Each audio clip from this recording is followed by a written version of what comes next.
Hi friend, mariansantos0potentials.com, signing at our channel. So we're from the Philippines po. So yung study natin ulit or continue studying the 15 invaluables of growth of John Maxwell. Nasa principle number 14 na tayo. What is principle number 14? It's the law of expansion. Growth always increases your capacity. So ano ba expansion? That's why diba sa exercise, if you do daily workout, merong stretch. We stretch our arms, we stretch our muscles, no? So parang we need to exercise more than what we can right now. That's why we stretch. So ganun din po yung law of expansion. Growth always increases your capacity. There is no finish line. So kumbaga, we are always looking, or siguro sa ISO po, it's the continuous improvement. Parang hindi ka pwedeng makontented with what you are doing right now. You have to find ways on doing or finding things to do better. Hindi lang po yung eto na kami, ito na lang, this is what we know. That's why sa mga sales budget, you always have a 5%, 10%, 15%, 20% increase with the previous year. Of course, these are special times, pero yung normal way of preparing budget is like that. There's always an increase, or we want our company to improve. So, ganun din po sa personal growth natin. We have to expand ourselves or grow ourselves. So, that's why we're studying po, diba, yung laws of growth. So, how to increase your thinking capacity. So, paano ba natin ma-improve? So, number one, stop thinking more work and start thinking what works. So, I remember when I was still with Dunkin' Donuts, so one of the best companies that I work with is Dunkin' Donuts Philippines. So, bakit po, no? So, I stayed there for 15 years, eh. Kasi parang dinevelop niya talaga ako. Hindi lang, I'm an HR practitioner, or dati we call it personnel department. But, I was given exposure into training. So, eventually nga po, 7 years, I handled corporate training in Dunkin'. And then, because of that, I will also expose, thank you sir, engineer ko. So, siya yung nag-expose sa akin in operations. Hindi lang po ako niya into HR. So, I was given training, I was given operations. So, I was exposed to different parts of the organization kasi para maintindihan mo siya. So, there was even the time the president asked me to study marketing strategies in different fast food companies kasi there's a group in HR, yung food link, HR food link na tinatawag, where in different practitioners from different fast food industry, you meet every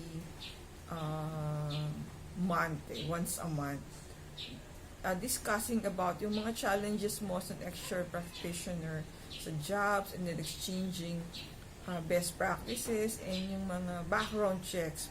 Parang we also share yung, kasi umiikot-ikot lang po yung mga applicants in different organizations or fast food business. So parang yun na rin yung venue namin or network to background check yung aming mga previous employees or applicants na previous employees ng mga ibang fast food. So parang diniging venue rin po yun. So yun nga po, I think that's one way of expanding also yung kung minsan kasi tayo when we are given multitask, parang we tend to complain, ano ba yan, additional trabaho na naman yan, so we are afraid. But ako naging in-accept ko yun kahit na it's training, it's operations, pero nag-grow po ako. So natuto ako about budgeting of course on the organization, your responsibilities, yun nga po, training, being able to influence yung mga others. So marami po kasi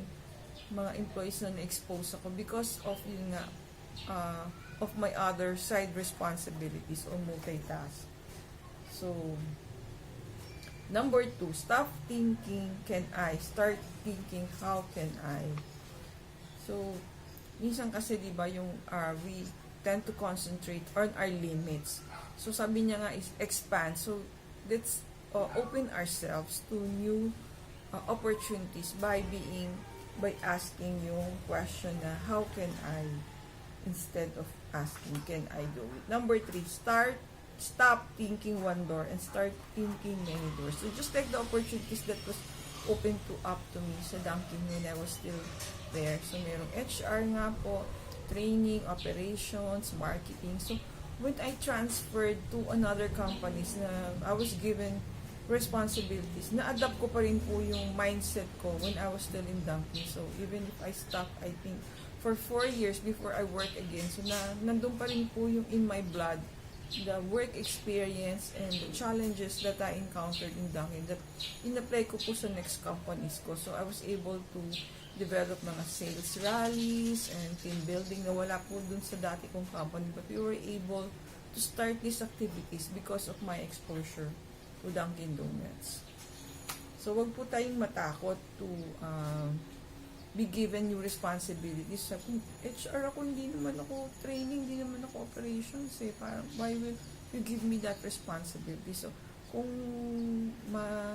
overcome tayo ng fear natin, parang hindi tayo mag-expand or yung mag-grow. So, how to increase your capacity for action? Stop doing only those things that you have done before and start doing things you could and should do. So, be open nga po to new responsibilities, hindi lang yung nakasanayan natin. So, we will grow by being open to new responsibilities.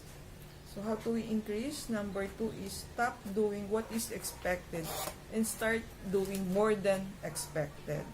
So, yan, huwag tayong makontent lang with what we know. Let's be open to new horizons or meeting new responsibilities. Lalo na po if you're in a high position na sa department mo. So, parang makita mo rin what is lies behind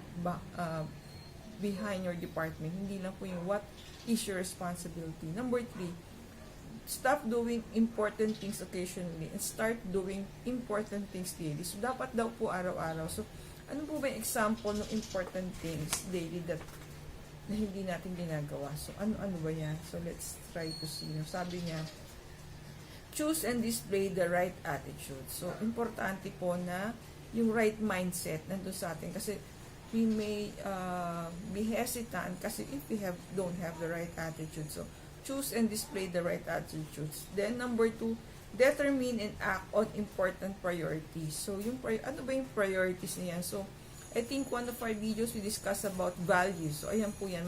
If we you do that exercise on value process, kung identify natin yan, malalaman po natin what are our priorities. So, please try to look for that video. Know and follow healthy guidelines. So, alam naman natin importance ng health ngayon nowadays. So, kung ano what we need to do to protect ourselves, let's do it. Kasi kasama po yun sa important things. Communicate with and care for my family. So, isang po yan sa lessons natin for 2020, di ba? Yung family is important. And then, number 5, practice and develop good thinking. So, ano po ba yan good thinking? So, whatever is can benefit others or you will have a significance for others, I think that's good thinking. Number 6, make and keep proper commitments. So, kumbaga, when we give ourselves into something, nag-say tayo ng yes, we have to be ready to pull it through hanggang matapos natin yung ating commitment. Hindi yung sa umpisa lang tayo were active and then after that parang we just live it out today. Number 7, earn and properly manage finances. So, sabi nga ngayon, napaka-important that we manage our financial resources well to spend only on the essentials. Kasi if we spend on that essential, pagdating ng time na nag-run out na po yung natin, resources, mahihirapan po tayo. So, earn and properly manage finances. Number 8 is defend and live out my faith. So, yan, parati ko pong sinishare prayers, tsaka yun nga po, this pandemic has given us time to study the Bible. Yan. Study God's words and pray and pray and pray. Kasi yun na lang po minsan yung natin, resource, di ba? Number 9, initiate and invest in solid relationship. Just like family, di ba?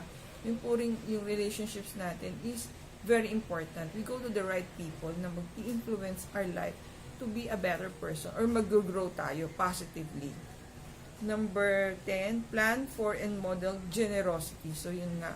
So, madami tayong community pantries ngayon. So, kung meron tayong mga excess, sabi nga kung just get what you need and yung sobra mo is to share, to leave what is your excess dun sa community pantry. That's the essence niya, di ba? Is kunin mo lang kung ano yung kailangan mo at iwan mo yung parang you can help others.